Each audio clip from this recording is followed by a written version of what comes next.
طيب انا معايا المستشار والنائب البرلماني المحترم رئيس نادي الزمالك المستشار مرتضى منصور. سياده المستشار، لا قول اول من قال قطر دوله عميله حقيره. حصل معايا انا شخصيا، حصل. ومن 2011 انا بقول دوله عميله حقيره، حصل. وبقول مبوله الخليج. حصل. ها انا بحييك على موقفك وموقف لاعبي الزمالك جدا.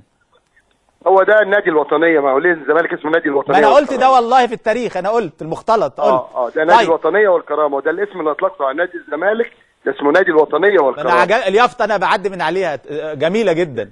ان شاء الله يا استاذ محمد، كل سنه وانت طيب. طيب، وبحييك على التوسعات والتنظيف، وانت نظفت الشوارع حتى اللي حوالين النادي والله. الحمد لله الحمد لله. كيف تقرا المشهد كبرلماني؟ اقرا المشهد النهارده اقدر اقول صح النوم. الله عليك، تمام.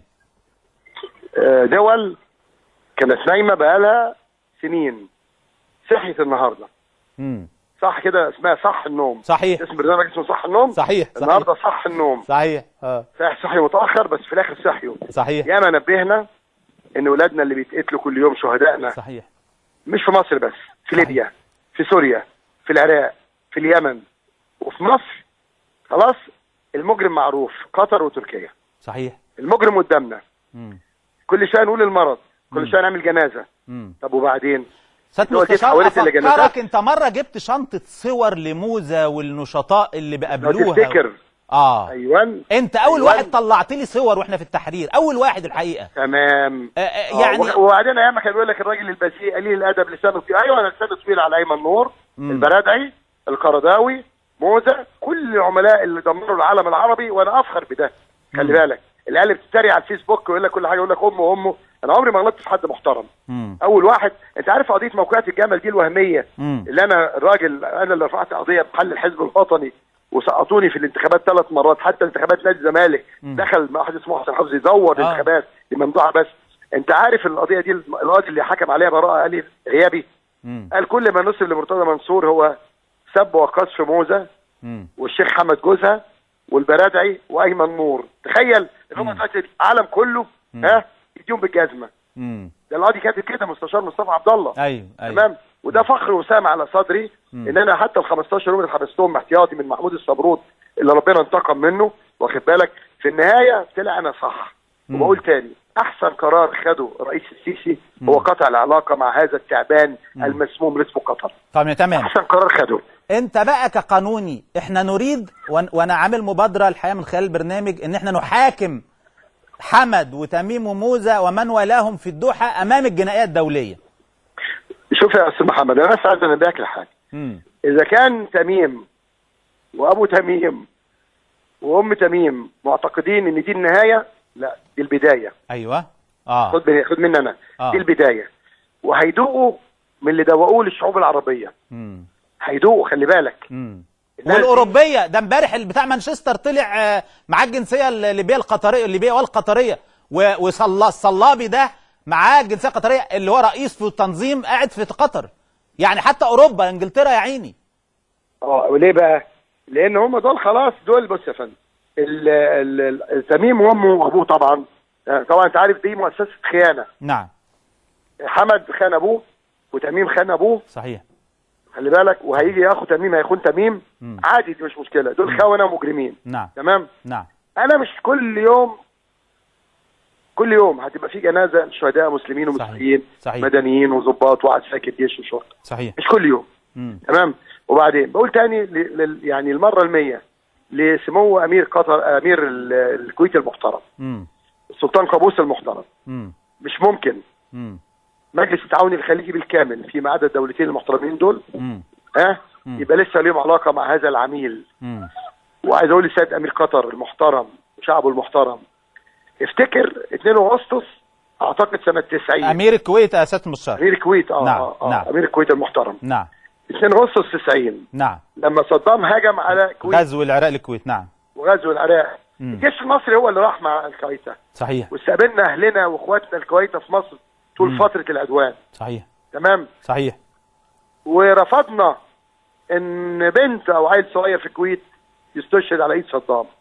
حضرتك موافق على ان امير قطر اللي حضرتك زرته مع احترامنا للشعب، يكون شعب محترم وامير محترم واسره حكامه محترمه جدا وعندهم برلمان محترم وعندهم صحافه محترمه. يرضي حضرتك انك تروح تسلم على هذا المجرم اللي ايده كلها ملطخه بالدماء؟ نعم. اللي انا شفته بنفسي. عاملين برنامج تريقه على امير قطر، تريقه على الملك سلمان، تريقه على الامارات، كل محمد بن زايد، على شيخ خليفه، محمد بن راشد. صحيح صحيح. حضرتك ترضى ده؟ حضرتك السلطان قابوس اللي المصريين بيعشقوا عمان، ترضى انك تحط ايدك في ايد هذا العميل المجرم؟ احنا في انتظار قرارهم عشان يبقى اولا الحصار السياسي والاقتصادي والاعلامي والرياضي. صحيح. بمناسبه الرياضي، من الذي لم يتخذ موقف ايجابي؟ يعني انا عجبني ميدو مثلا وعجبني اخرين يعني وعمر جابر واخرين. ايه راي ابو تريكه؟ لم ياخذ موقف حتى الان. لا ابو تريكه مش هاخد موقف. ليه؟ لا ابو تريكه عميل من العملاء بتوعهم. موقف؟ انت بتهرج يا استاذ الفاضل. يا جماعه ابو تريكه اعظم لاعب في التاريخ، في اكتر من كده بقى؟ تمام. لكن اسوأ بني ادم لانه راح رابعه. خلي بالك. ايوه. لانه واقف ورا محمد مرسي اللي دمر مصر، استنى دمرها. فما تنتظرش منه انه ياخد موقف. لكن في هناك الاخ وائل جمعه في هيثم فاروق، في مجموعه هناك. محمد علي ساب يعني النهارده قدم استقالته، عجبني الحقيقه. ما هو دول عيال المصريين. وبقول لجمهور الزمالك والاهلي وجمهور مصر، انا شخصيا لو ماتش بيهم الزمالك، يعني بتاع الزمالك ملك الزمالك، مش هدخل كاميرات هذه القناه العميله. ايوه. وتحملوا واسمعوا الماتش في الراديو اشرف ما تتفرجوا على مباراه في قناه عميله.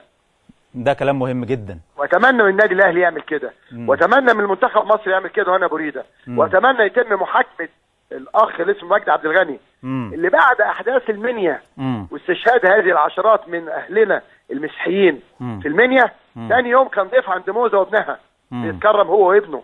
ده لازم يتحاكم ويطرد من الاتحاد. دي معلومه اكيد يا سياده المستشار. يا فندم ايوه طبعا، ايوه طبعا، معلومه مليون في المية. خد مني انا رئيس لجنه الانديه. تمام. وبقول لاعضاء الجمعيه العموميه، لو ما اتحاد الكوره ما طردش هذا العميل، تعمل جمعيه عموميه لحل هذا المجلس بالكامل.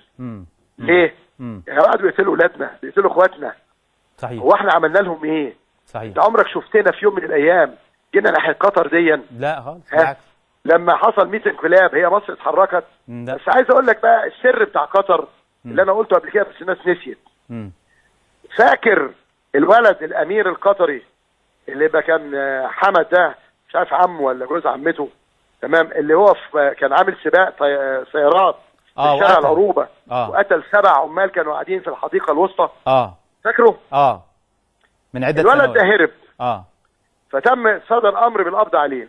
السفاره القطريه هربته. خد منا المعلومه دي بس الناس بتنسى للاسف الشديد. فجاء امير قطر العجل الكبير اللي اسمه حمد قابل حسني مبارك وقال له هندفع مليار والولد خلاص. النشر اللي انتوا عاملينها دوليه، قال له انا 100 مليار ده حسني مبارك اللي اتشتم بعد اذنك. اتفضل. فقال له طيب انا مش اقل من سنه هتبقى انت اللي بره. وقد كان صح، كان في ظلم وكان في فساد، انا معاك اهو. وكان في تزوير انتخابات، ما انت عارف يا محمد انا زار ضد الانتخابات كذا مره. صحيح. تمام. صحيح. بس قطر استغلت بقى انتفاضه الشباب عشان تركب.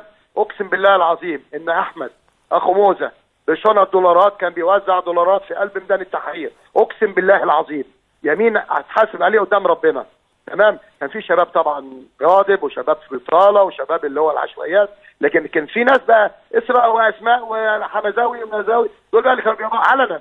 تمام. واستغل هذه الفرصه عشان يوقع حسني مبارك. طيب يوقع نظام حسني مبارك. عايز ارجع للرياضه والكوره. الاتحاد النهارده الالماني طلع بيان بيطالب بمنع مونديال 2022 في قطر.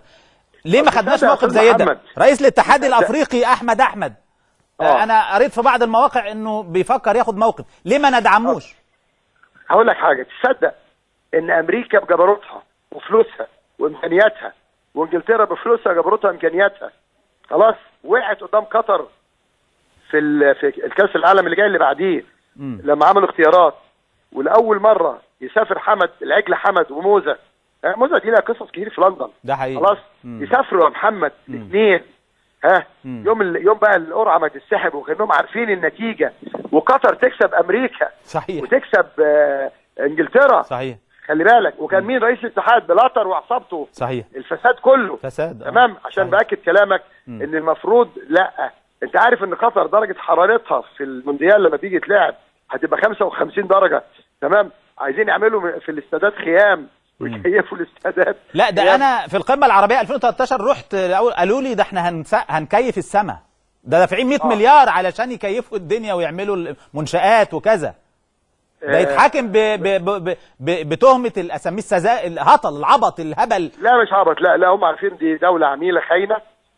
بص، اللي يخون ابوه والاب يخون جده. صحيح. خلاص. ايه السعوديه يعني بالنسبه له؟ صحيح. ايه مصر يعني؟ صحيح. كان الواد خان ابوه والابن خان الاب. عادي، دي دوله عميله. والجد خان ابن عمه قتله اللي هو احمد بن ثاني اللي عايزين يرجعوا اساسا ولاده دلوقتي. يا بيه انا جالي ولد من حوالي 3 سنين او 4، اخوه كان قايل قصيده اسمه محمد الديب حاجه كده. ما هو انا زعت له جزء من القصيده دلوقتي من شويه. والله هو خد اعدام ثم مؤبد. انا المحامي بتاعه على فكره. يا سلام. خلاص. دي معلومه حلوه. ده جالي. تمام. وانا بلغت كل المنظمات العالميه. ما فيش حد من حقوق الانسان في مصر اتكلمت عنه خالص. ولا كلب نطق. ولا كلب من اللي موجود في تركيا. بص، لا الكلب اللي بيهوى اسمه ايمن نور، ولا محمد ناصر، ولا الكلب معتز على مسؤوليتي، ولا الكلب اللي اسمه صادق علاء صادق، ولا الكلب اسمه زوبع اللي صوته زي المعزه ده. خلاص. الكلاب دي لو عندها كرامه ودم يقولوا ايه اللي بيحصل في قطر وايه اللي بيحصل يا راجل. ده الراجل اردوغان اعتقل كل القضاه. صحيح. تركيا ما عادش فيها قضاء. صحيح. وقتل كل ضباط الجيش والبوليس. 14,000 استاذ جامعه يا فندم. طيب جابر، يعني اسمه الشيخ ناصر بن جابر آل سعود، حب يصلح الوضع. قالوا له تعالى، وعزمي بشاره قال له تعالى، قبضوا عليه في المطار ومرمي في السجن ابن عمه. ايوه الاسبوع اللي فات. ايوه. ولا حد بينطق. خلاص. بص يا باشا، العيال بتوع حقوق الانسان اللي في مصر دول، اللي كان شغال جرسون في جامعه الدول العربيه، مرشح رئيس كمان عبيط. يالا انت بتستهبل.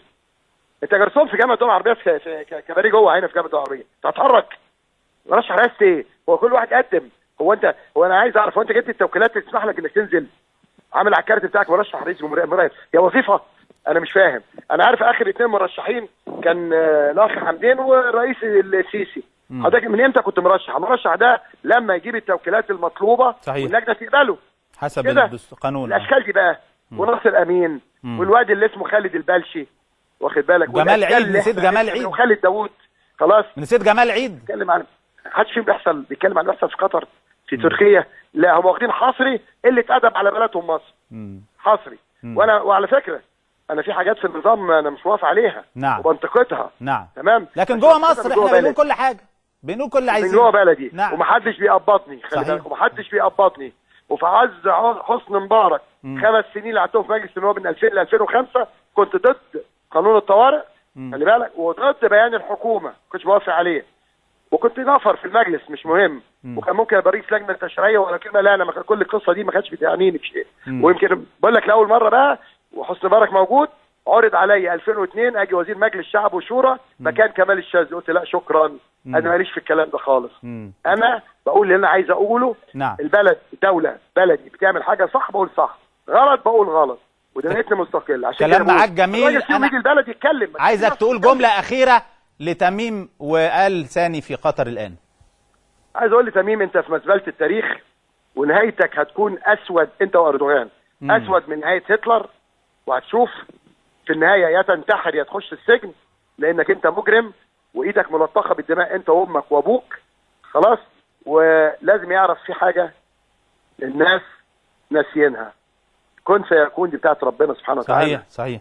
ونعم بالله. اوعى بني ادم مؤسسه رئيس دوله رئيس نادي رئيس وزراء رئيس اي حاجه يعتقد ان هو كن فيكون بتاعته. كن فيكون بتاعت ربنا. انتوا قتلتوا ولادنا في سوريا، داين تدان. نعم. في العراق. نعم. في العراق قتلتوهم في ليبيا. نعم. في مصر في السودان. نصيرك مزبله التاريخ ان شاء الله. انا مستنيك نتكلم بشكل اوسع في الاستوديو يا سياده المستشار. بشكرك جدا.